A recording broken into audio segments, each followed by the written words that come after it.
737. These were the 300, 400 and 500 series, although the 300 did not stay long in Aer Lingus service. An Airbus A321 landing at London Heathrow Airport in 2007. In 1994, Aer Lingus started direct services between Dublin and the United States using the Airbus A330, and in May of that year, Aer Lingus operated the first A330-300 ETOPS service over the North Atlantic. This led to the phasing out of the Boeing 747 and the briefly operated Boeing 767-300. On the 2nd of October, 1995, the Boeing 747 service ceased operations after 25 years of service. By that time, over 8 million people had traveled across the Atlantic in Aer Lingus Boeing 747s. The late 1990s saw Aer Lingus return to Belfast with service to New York via Shannon. It also added Newark Liberty International Airport as a destination, but discontinued these flights in 2001. The first Airbus short-haul aircraft arrived in 1998 in the form of the A321, initially to mainly operate their Dublin Heathrow route. 6 were delivered in 1998 and 1999, and 3 of these continue in service today. The first A320 was delivered in 2000, with 3 more added to the fleet by 2001. 2000s to 2010s. On the 1st of February, 2001, Aer Lingus Commuter merged back into the mainline operation. The business was severely affected by the 9/11 attacks in the United States. In response, the airline cut staff numbers and destinations and reduced its fleet. As a result, it weathered the storm and returned to profit, largely through lowering the airline's cost base, updating the fleet with modern Airbus equipment and developing new routes to mainland European destinations. Aer Lingus had previously largely neglected mainland Europe in favor of US and British destinations. It positioned itself as competition to the European no-frills airlines while offering intercontinental flights, phased out business class travel for short-haul flights, but retained cargo services on a small number of routes. A large order for a 320 aircraft saw deliveries commencing in 2004 and continuing to 2011. The delivery of these aircraft allowed the withdrawal of the Boeing 737. On the 29th of October, 2005, Aer Lingus withdrew its last 737 aircraft from service, marking the end of Boeing aircraft at Aer Lingus, and the beginning of an all-Airbus fleet. On the 27th of October, 2005, Aer Lingus announced its first scheduled service to Asia from March 2006 as Dubai International Airport in the United Arab Emirates, where Chief Executive Dermot Mannion was based when at Emirates. 27. Despite the Aer Lingus press release describing it as the first long-haul service outside the United States. There had in fact been a previous service to Montreal from 1966 to 1979.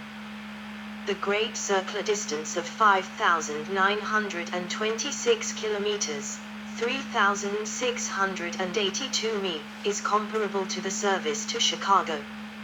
At the same time, Mannion linked the funding of new long-haul aircraft to replace the A330 fleet with the privatization of the airline. 28. The Dubai service ceased in March 2008 as the airline sought to increase its market share in the newly liberalized transatlantic market. On the 6th of June 2007, Aer Lingus strengthened its relationship with the European manufacturer by ordering 6 of new A350-900 and 6 A330-300. These were used to expand long-haul operations as well as replace 3 older models. Deliveries of the A330 began in February 2009. In 2011 Aer Lingus switched the remaining three A330 orders to a 350-900S, with delivery no sooner than 2017. The A350 orders were subsequently assumed by IAG in 2015. 29-30 flotation. In preparation for the commercial flotation of Aer Lingus on the Dublin stock market, the Irish government agreed to abolish the Shannon stopover from the end of 2006 in stages. The Aer Lingus logo painted on an Airbus A330 winglet. The company began conditional, or grey market, share dealings on 27 September 2006 and was formally admitted to the official lists of Irish Stock Exchange and London Stock Exchange on 2 October 2006. At the time of the flotation, the Irish government maintained a 28% shareholding, while employees held 15%. The stock IPO offer price was E2.20.31.32. Aer Lingus withdrew from the One World Airline Alliance on 31 March 2007, instead entering into bilateral agreements with airlines including British Airways, Virgin Atlantic, Delta Air Lines, KLM and United Airlines. Aer Lingus explained the move, stating the carrier was repositioning as a low-cost carrier, which did not fit with Oneworld's pitch to the premium international frequent flyer. On the 6th of February 2007, however, the airline announced its intention to form a new alliance with JetBlue. This new alliance was to act as a web link between the two airlines, enabling Aer Lingus customers to book JetBlue destinations from the Aer Lingus website. In 2008, it also announced an alliance with United Airlines for connecting services within the US. With the flotation of Aer Lingus on the stock exchange, Aer Lingus had planned to expand its route network, but this was put on hold due to the economic situation. First Ryanair takeover bid, 2006. On the 5th of October, 2006, Ryanair launched a bid to buy Aer Lingus. Ryanair CEO Michael O'Leary said the move was a unique opportunity to form an Irish airline. The new airline would carry over 50 million passengers a year. Ryanair said it had bought a 16% stake in Aer Lingus and was offering €2.80 for the remaining shares, a premium over the €2.20 the shares were trading for. The firm was trading at €1.13 billion, but Ryanair's offer valued it at €1.48 billion. 33. On the same day Aer Lingus rejected Ryanair's takeover bid. 34. On the 5th of October 2006, Ryanair confirmed it had raised its stake to 19.2%, and said it had no problem in the Irish government keeping its 28.3%. The Irish Times reported that the government would possibly seek judgment from the courts, and referral to competition authorities in Dublin, although this would be automatic under European regulation, as the combined group would control 78% of the Dublin-London passenger air traffic. 35. On the 29th of November, 2006, Ryanair confirmed it had taken its stake to 26.2%.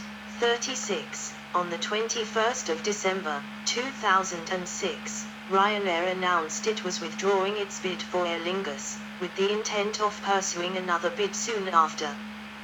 The European Commission finishes investigating the bid. The EC has been concerned that the takeover would reduce consumer choice and increase fares. 37. On the 27th of June, 2007, the European Commission announced its decision to block the bid on competition grounds, saying the two airlines controlled more than 80% of all European flights to and from Dublin Airport. 38. Cross-border expansion. On the 7th of August, 2007, the airline announced that it would establish its first base outside the Republic of Ireland at Belfast International Airport in Northern Ireland. Services from Belfast International commenced in December 2007. As of July 2008, the airline had 3 Airbus A320 aircraft based at the airport, serving 11 European destinations. Significantly, this move restored the Belfast International to London Heathrow Airport link, and Aer Lingus cooperated with its codeshare partner British Airways on this route to connect with BA's network at Heathrow. To do so, the airline discontinued its Shannon Heathrow service, a move that generated political controversy in the west of Ireland, particularly as the Shannon-London route was still profitable. The airline predicted that this move would add 1 million additional passengers annually. 3940. The Shannon to Heathrow service has since been reinstated. After 5 years at Belfast International Airport, Aer Lingus announced on the 19th of July 2012 that it would be moving its operations to George Best Belfast City Airport. The airline transferred its Belfast-London Heathrow flights to there, and also announced the operation of a thrice-daily London Gatwick service, no longer operated, and on the 31st of March 2013, launched services to Faro and Malaga. Aer Lingus based 2 aircraft in Belfast City Airport for the winter 2012-2013 season, and a 3rd aircraft arrived for the summer 2013 season. Open skies. On the 22nd of March 2007, as a result of the EU-US Open Skies Agreement, Aer Lingus announced 3 new long-haul services to the United States. From autumn 2007, Aer Lingus commenced direct flights to Orlando, San Francisco and Washington, D.C. Dulles, facilitated by the arrival of 2 new Airbus A330 aircraft in May 2007. The airline also serves Boston, Logan International Airport, Chicago, O'Hare International Airport, and New York, JFK Airport. Aer Lingus ended its Middle Eastern route to Dubai in March 2008 and ended its Los Angeles route in November 2008. The Washington and the San Francisco routes were discontinued as of the 24th of October 2009. Services from Washington, D.C., resumed on the 28th of March 2010 when the airline began flights from Washington, D.C., to Madrid, Spain in a joint venture with United Airlines. The airline terminated this route on the 30th of October 2012. 41. Services from San Francisco have since resumed on 2 April 2014. New route, Dublin-Washington. Aer Lingus has given details of its summer 2015 schedule, which includes the introduction of a new 4 times weekly summer service from Dublin to Washington Dulles starting May 2015. The Dublin-Los Angeles route was reintroduced on the 4th of May 2016. A route from Dublin to Hartford was introduced on the 28th of September 2016. A route from Dublin to Seattle was introduced on May 18, 2018. A route from Dublin to Minneapolis was introduced on July 1, 2019. Effect of 2008 recession. After reporting losses of €22 million for the first half of the year, in October 2008, Aer Lingus announced a €74 million cost-saving plan.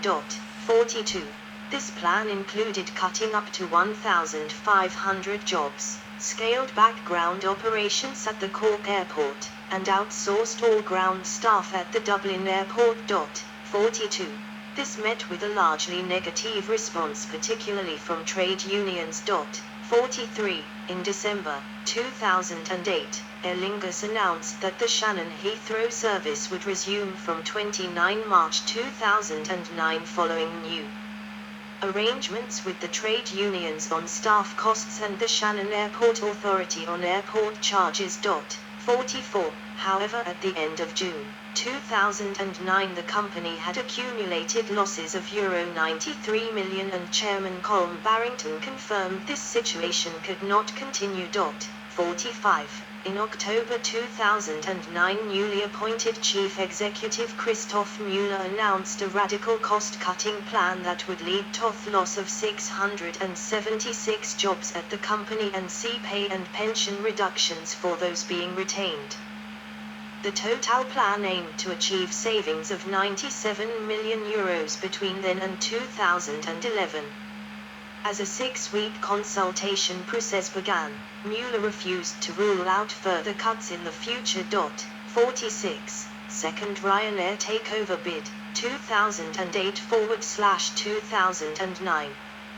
On the 1st of December, 2008, Ryanair launched a second takeover bid of Aer Lingus, making an all-cash offer of €748 million, £619 million, $950 million. The €1.40 offer was a 28% premium on the average closing price of Aer Lingus stock during the 30 days to the 28th of November, 1928, €1.09, but half what Ryanair had offered in 2006. Ryanair said, Aer Lingus, as a small, standalone, regional airline has been marginalized and bypassed as most other EU flag carriers consolidate. The two airlines would operate separately, and Ryanair claimed that an Aer Lingus Boeing 737-200 and ABAC-111 of rival airline Ryanair at Dublin Airport in 1992. It would double the Aer Lingus short-haul fleet from 33 to 66 and create 1,000 new jobs. 47, 48, 49. The Aer Lingus board rejected the offer and advised its shareholders to take no action. 50. The offer was eventually rejected by a majority of the other shareholders. It was the second failed attempt by Michael O'Leary to take over the national flag carrier. Ryanair initially left the offer open to Aer Lingus until it withdrew the bid on the 28th of January 2009. 51. The Irish government slammed O'Leary's offer as undervaluing the airline and stated that a Ryanair takeover would have a significant negative impact on competition in the industry and on the Irish consumer. 52. Ryanair repeatedly stated that another bid was unlikely. 53. But it kept a stake in Aer Lingus, prompting an investigation by competition regulators in the UK. 54. In June 2009, Aer Lingus rebranded its Premier Class to the new Business Class. Gatwick base. An Aer Lingus Airbus A319-100 departs London Heathrow in 2014. Aer Lingus Airbus A320-200 lands at London Heathrow Airport, England. On the 19th of December, 2008, Aer Lingus announced that it would open a base at Gatwick Airport. 4 aircraft were based there beginning April 2009, serving 8 destinations that included Dublin, Faro-Knock, Malaga, Munich, Nice, Vienna and Zurich. CEO Dermot Mannion also said the company expects to increase the number of aircraft based at Gatwick to 8 within 12 months. 55. As of the 6th of June, 2009, the airline based an additional A320 aircraft at Gatwick, bringing the total number to 5 and making Gatwick its biggest base outside Ireland. This resulted in 6 new routes to Bucharest, Eindhoven, Lanzarote, Tenerife, Vilnius and Warsaw, which commenced in late October 2009. The Gatwick to Nice route was suspended for the winter months. On the 8th of January 2010, due to the weak demand in air travel, Aer Lingus announced that it was to reduce the number of aircraft based at Gatwick from 5 to 3. The 3 remaining aircraft were to operate the carrier's services to Dublin, Knock and Malaga, as well as a new route to Cork. 56. In January 2011, Aer Lingus announced a new daily service from Gatwick to Shannon starting at the end of March. The service has since been suspended. 57. The service to Malaga was suspended in January 2012 and the base closed in 2015. The Gatwick to Cork route ended the 27th of October 2012. A new service from Gatwick to Belfast City Airport started on the 28th of October, operating 3 times per day, and follows the airline's move from Belfast International Airport to Belfast City Airport. That service was suspended on the 27th of April